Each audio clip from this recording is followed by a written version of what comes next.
حضرت والا سے اللہ نے جب چھوڑا نا، شیخ رب العجم عارف باللہ حضرت مولانا شاکی محمد اختر صاحب رحمۃ اللہ علیہ سے، جن کا غلام جن کے قدموں میں خاک، تو ہر بیان میں ایسا لگتا تھا حضرت والا نے میرے دل پڑھ لیا ہے، یا دفتر میں کوئی حضرت والا کا انٹیلیجنس والا موجود ہے، یا گھر میں کوئی حضرت والا کا انٹیلیجنس موجود ہے، یا کوئی ایسا آلہ شاید ان کے پاس ہے جو دل کا راز نکال لیتے ہیں۔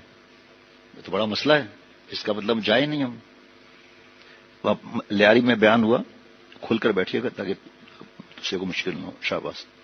تو لیاری میں بیان ہوا تو وہاں منشیات کا اور چرس ہیروئن پر بیان ہوا، لڑائی جھگڑا باکسنگ وغیرہ پر۔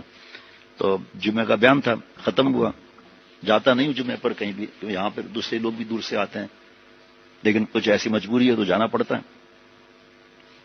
تو مجھ سے لوگ مل رہے تھے جب تو ہمارے دوست باہر کتابیں تقسیم کر رہے تھے، مسجد کے بالکل دروازے کے سامنے ایک ٹرک کھڑا ہوا تھا، مسجد کے دروازے اس فٹ پاتھ کے ساتھ۔ تو میں نے پوچھا آپ کیوں ہنس رہے ہیں؟ کہ یہ جو دو آدمی ہیں نا بلوچ کہاں، وہ کہتے ہیں اڑے اس کو کیسے معلوم چرس کا کام ہوتا ہے، کس نے بتایا اس کو؟ حالانکہ مجھے تو اندازہ بھی نہیں تھا، اللہ معاف فرمائے، بدگمانی تو حرام ہے۔ تو ایسا بیان جب ہوتا تو میں یہ سمجھتا تھا میرے لیے بیان ہے، ابھی بھی الحمدللہ یہ نیت کر کے بیٹھتا ہوں۔ جو آپ دیکھیں بیان میں جمعے میں آیا میں خاموش کیوں تھا، میں استغفار کر رہا تھا، اس میں اعظم پڑھ رہا تھا، اپنی اصلاح کی نیت، اپنے کو کروڑ درجے دوسروں سے حقیر سمجھنا۔ یا اللہ جتنے بھی موجود ہیں، جتنے آئیں گے سب کے قدموں کو میں اپنی نجات کا ذریعہ سمجھتا ہوں۔ اسی لیے کبھی کسی کی بات ایسی آتی ہے اصلاح کی تو پھر دماغ میں بات گھومتی رہتی ہے، پھر جو اللہ بیان کراتے ہیں تو وہ یہ نہ سمجھے، ایک تو ضروری ہے کہ میرے لیے بیان ہے، یہ نہ سمجھے کہ خاص میرے لیے ہے، یہ بھی سمجھے، لیکن یہ نہ سمجھے کہ میں نے جو خط لکھا ہے اس کی وجہ سے مجبور ہو گئے ہیں۔ اللہ جو دل میں ڈال دے، رٹ کر بیان نہیں کرتا۔ یہ جو پرانے گواہیں 8-8 10-10 مضامین لے کر جمعے میں آیا تھا، اس میں سے پڑھ کر صرف ایک مضمون بیان ہوا، بس صرف ایک کرکٹ کا بیان بھی نہیں ہوا، اور میدان مزید کا بھی بیان نہیں ہوا جو میں لایا تھا، میں بوڑھے والدین کا بھی بیان نہیں ہوا، کوئی بیان ہی نہیں ہوا نا 6-7 جو ہے۔ ابھی اس وقت عشاء میں کتنے مضمون ہیں، لیکن جو اللہ دل میں ڈالے بس وہ آپ دیکھ رہا ہوتا ہوں، دعا پڑھتا رہتا ہوں، اپنی نیت پہلے کرتا ہوں۔ حضرت تھانی رحمۃ اللہ علیہ سے ایک نوجوان نے کہا کہ آپ نے جو والدین کے حقوق پر بیان کیا ہے، تو میرے والد صاحب نے کہا تھا آپ کو بیان کرنے کے لیے، کہ اگر آپ کے والد صاحب نے بھی کہا تھا تو میں نے کون سا جرم کیا؟ میں نے تو قرآن پاک حدیث پاک سے سنا، آپ کو تو جزاک اللہ کہنا چاہیے، آپ الٹا جو ہے نا وہ بے ادبی کر رہے ہو آپ۔ تو ہمیں تو خوش ہونا چاہیے، ہمارے لیے بیان ہے۔ ہم جو شیخ تعلیم کرے، جو بدگمان ہے نا، یہ ایک دن شیخ سے محروم تو ہو ہی جائے گا، لیکن یہ بدگمانی ایسا عمل ہے جس نے شیطان کو مردود کیا۔ تکبر کی شاخ ہے نا، غصہ، بہتان، بدگمانی، کینہ، بغض، غیبت بتا دیا، غصہ، یہ سب تکبر کی شاخیں ہیں۔ ایک ایک کو دیکھ لو آپ، فرعون کیوں برباد ہوا؟ بدگمانی۔ قارون کیوں بھائی ابو جہل کی تو امانت تو آپ صلی اللہ علیہ وسلم کے پاس تھی۔ غزوہ بدر میں تنہائی دیکھ کر کسی نے پوچھا کہ آپ صلی اللہ علیہ وسلم اکبر ہیں تو اکبر، ابے تو اس سے ظلم کر رہا ہے، کہ سردار تو میں ہوں نا۔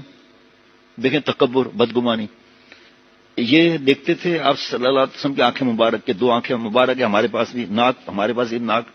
ان گدھوں کو یہ پتہ نہیں تھا کہ آپ صلی اللہ علیہ وسلم کے قلب مبارک میں جو دل ہے نا، اس میں نبوت کا ہیرا چھپا ہوا ہے، اور اس کی روشنی آنکھوں سے بھی ٹپک رہی ہے، پیشانی مبارک سے بھی، مسکراہٹ سے بھی، دانتوں کے درمیان سے نور بھی نکل رہا ہے۔ پیشانی مبارک صحابہ دیکھ لیتے تھے تو الگ، سینہ دیکھ لیتے تھے تو الگ، انگلیوں سے نور پھوٹ رہا تھا۔ انہوں نے بدگمانی کا چشمہ لگایا تھا اور نبوت کا ہیرا نہیں دیکھا۔ یہ شیطان کا ہے معاملہ۔ قابیل کیوں نے مارا حابیل کو؟ بدگمانی، یہ لڑکی تو میری ہے، میری ہے، اور پھر کہا ٹھیک ہے فیصلہ کرتے ہیں، قتل کر دیا۔ اپنے آپ کو ڈاکٹر کو مت بدلو، مریض اپنے آپ کو اس کی تابع کرے۔ تو یہ بدگمانی انسان کو مار دیتی ہے کہ بھئی اللہ تعالیٰ اچھا لے کر چل رہے ہیں، ہمیں بھی پتہ ہے ڈرامے باز لوگ ہوتے ہیں، الفاظ سے کھیلتے ہیں، لیکن ہمارا تو کام ہے بدگمانی نہیں کرنا ہے، ہمارا کام تو اچھا گمان کرنا ہے۔ حضرت پھول پوری رحمۃ اللہ علیہ فرماتے تھے کہ بدگمانی کرو گے اللہ تعالیٰ فرمائیں گے ثبوت لاؤ، یا اللہ BBC CNN یہ ڈان وان تو نہیں ہوئے، شرعی ثبوت لاؤ نا۔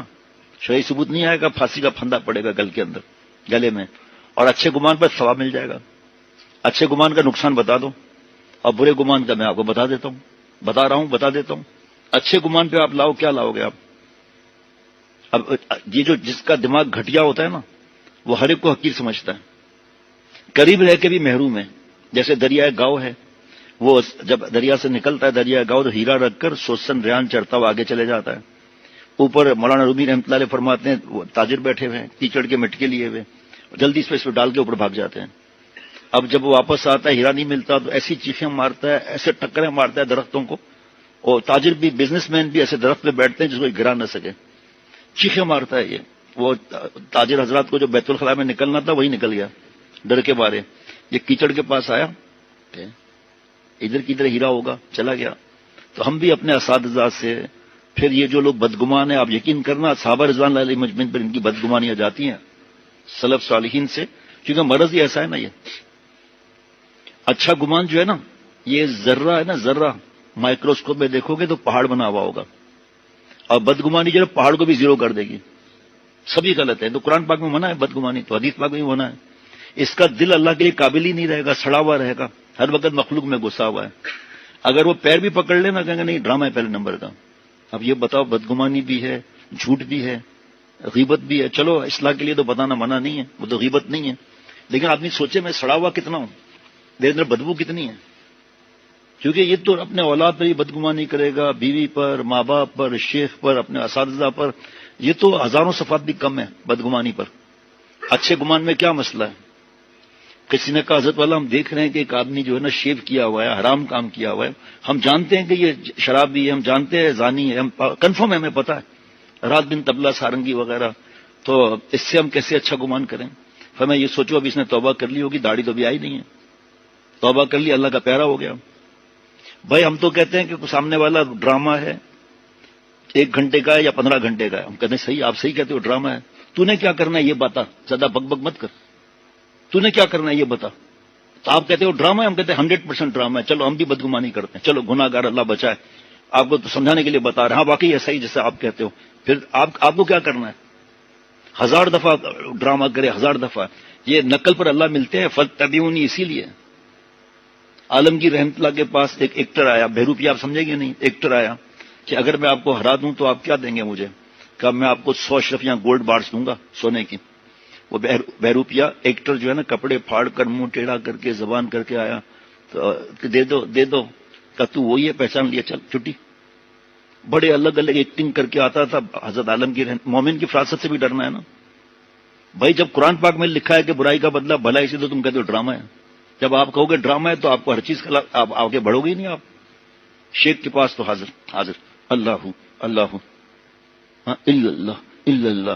جب باہر نکلے دماغ چٹنی کر دیا شیخ نے، بس تم ہی صحیح ہو. اب آگے ہمارے پاس شرعی ثبوت ہے. ابے بھائی تو جاہل پجامہ آدمی، تیرے پاس شرعی ثبوت ہے جبھی تو اللہ فرما رہے ہیں کہ برائی کا بدلہ بھلائی سے دو. اس نے برائی کی تب بھلائی سے دو نا. لیکن یہ جہاں بھوسا بھرا رہتا ہے نا، اس کو جھکنا ہی نہیں ہے. اور مرض جس کا پرانا ہوتا ہے جلد بازی نہ کرے، ورنہ ٹھوکرے کھائے گا، شیخ بھی نکال کے باہر کر دے گا. جاؤ دور جا کے اصلاح کراؤ اپنی. قرآن پاک دیکھو نا، آپ عالم ہو تو کیا ہو گیا؟ اپنے کو سپر مت سمجھو، اپنے کو مت سمجھو. جتنا میں سمجھتا ہوں مفتی اعظم بھی نہیں سمجھتا اتنا. جتنا میں سمجھتا ہوں میرا استاد بھی ایسے ہی ہے. یہ ادب نہیں ہونے کی وجہ سے آدمی مار کھاتا ہے. ایک طالب علم مطالعہ آگے کا کرتا تھا، ذہین تھا. صبح درسگاہ میں جب استاد کہتے بھائی سوال کرو کوئی، استاد جی یہ کتاب کا مطلب اس میں کیا ہے؟ بھائی میرے استاد نے فرمایا تھا کہ بغیر مطالعے کیے نہ پڑھانا. میں نے اس کا مطالعہ ہی نہیں کیا. میں انشاءاللہ مطالعہ کر کے آپ کو بتا دوں گا. ایسے ہدایت کی کتاب تپائی میں پھینکی. آپ کیا پڑھاؤ گے؟ آپ مجھ سے پڑھ لو. بوٹ پالش کرتے ہوئے دیکھا. آپ قادیانوں کا سربراہ دیکھو کون تھا، بنیاد پرست. علم اس کے پاس بہت تھا، ایک ایک کا نام آپ گنتے جاؤ آپ ذرا. لیکن جاہل، اللہ معاف فرمائے، سب کچھ ہوتے ہوئے پیٹ بھر کے جاہل، کفر مردودیت آ گئی. لیکن عقل پھر بھی نہیں آتی. 72 فرقے غلط، ایک صحیح. اے نبی صلی اللہ علیہ وسلم، وہ کون؟ میں، میرے صحابہ رضوان اللہ علیہ مجمعین. دماغ جس کا خراب ہوتا ہے تو سمجھ میں ہی نہیں آتا. ایک صحابی رضی اللہ عنہ نے جہاد میں اٹھا کے قتل کر دیا. کلمہ پڑھا، اس نے گردن اڑا دی. آپ صلی اللہ علیہ وسلم فرمایا کیوں؟ کہ وہ ڈر کر جو ہے نا، اس نے جو ہے وہ کلمہ پڑھا تھا. آپ صلی اللہ علیہ وسلم کو ناگوار ہوا، چہرہ لال ہو گیا. فرمایا تم نے اس کے دل میں جھانکا تھا کہ اس نے کلمہ صحیح پڑھا ہے یا غلط پڑھا ہے؟ یہ باتیں یاد نہیں آتی. تکبر، فرعون کا جو ورثہ ہے نا، تکبر ہے، اس کو اس وقت یاد نہیں آتی. اس کو اس کا دماغ ہے الٹا. اللہ تعالیٰ اتنے پیارے ہیں قارون کو بھی جو ہے وہ دعوت ملی ہے ایمان کی، فرعون کو، اتنا جلدی نہیں کرو بھائی. ہاں. تو فرعون کو دعوت ملی ایمان کی. جناب فرعون کو پتہ نہیں تھا کہ حضرت آسیہ رضی اللہ عنہ ایمان لا چکی ہیں. بڑا خطرناک علاج ہے اس کے اندر انشاءاللہ تعالی، جھٹ سے اللہ والے بن جائیں گے ہم. حضرت آسیہ رضی اللہ عنہ نے فرمایا، اس کو مفہوم کے ساتھ سمجھایا. امیر رحمۃ اللہ نے، حضرت والا رحمۃ اللہ نے، ارے گنجے کا عیب چھپانے کے لیے 5 روپے کی ٹوپی کافی ہوتی ہے، تیرا عیب چھپانے کے لیے آسمان سے رحمت برسی ہے. وہ تو پوچھ رہا ہے مجھ سے اس مجلس میں تیرا پتا کیوں نہیں پھٹ گیا؟ یہ الفاظ اس واقعے کے نہیں ہیں، یہ سمجھانے کے لیے. اس مجلس میں تیرا پتا کیوں نہیں پھٹ گیا خوشی سے؟ ارے میں تو کہتی ہوں تجھے اسی وقت کلمہ پڑھ لینا تھا، ابھی پڑھ لے. اور روئے جا رہی ہیں، اللہ اللہ کیے جا رہی ہیں. یہ مردود باہر نکلا، حامان ملا، جس کا کوئی شیخ نہیں ہوتا، جس کا کوئی مربی نہیں ہوتا، اس کا شیخ پھر حامان ہوتا ہے. وہ بھی سن لینا آپ وجہ. حامان کا مطلب کون؟ نفس، شیطان. تو فرعون نے حامان سے کہا، حامان رونے لگا، مٹی اٹھا کے منہ میں ڈال دی، سر پہ ڈال دی، کہا مجھے گردن اڑا دیں، میں یہ نہیں دیکھ سکتا کہ آسمان زمین بن جائے، زمین آسمان بن جائے، خدا بندہ بن جائے، بندہ خدا بن جائے. آپ مجھے مار دو، آپ مجھے. مردود لکھی تھی، مردود ہو گیا. تو ہم بھی شرعی پردے کے موقع پر، اصلاح کے موقع پر، جھکنے کے موقع پر علماء سے، اللہ والوں سے نہیں پوچھتے، حامان سے پوچھتے ہیں، نفس سے. ابے تو ہی ہو جائے گا، سب جگہ تیری بے عزتی ہوگی کہ اس نے غلطی مان لی. کوئی کہہ دے لکھ کر دو گا، یہ لو لکھ کر دیتا ہوں سب میری غلطیاں، چلو جاؤ کیس کر دو. مال وغیرہ کی بات اور ہے، کیا ہو جائے گا؟ یہ دل سڑ جاتا ہے، یہ سڑ جاتا ہے یہ دل. توبہ کی برکت سے دل پہ دل بن جاتا ہے. شکر ہے درد دل مستقل ہو گیا، شاید اب میرا دل بھی دل ہو گیا. شاہ محمد احمد صاحب رحمۃ اللہ شاید لگا رہے ہیں، یہ ہے نزول. بس دل سے غیر کو نکالنا ہے، اور چاہے وہ ظلم کریں. ہم بھی ایک اسٹیج پر کہتے ہیں بھائی اب اس سے آگے صبر نہیں ہے، اب آپ اپنا راستہ الگ کرو. آپ جو جھگڑوں میں پھنستا ہے نا، اس کا دل اللہ کے قابل نہیں ہوتا، جھگڑوں میں ہوتا ہے اس کا دل. حضرت حاجی امداد اللہ صاحب مہاجر مکی رحمۃ اللہ علیہ کا ہے یہ ملفوظ، دل اللہ کے لیے، غیروں کے لیے نہیں ہے. تو جناب دیکھیے آپ، حامان کیا مشورہ کیا، حضرت آسیہ رضی اللہ عنہ کا نہیں مانا. آج بھی یہی ہے. مطلب جب ہم یہ کہیں گے کہ فلانا ڈرامہ ہے، تو اس کا مطلب ہمیں بات سمجھ میں نہیں آئی نا.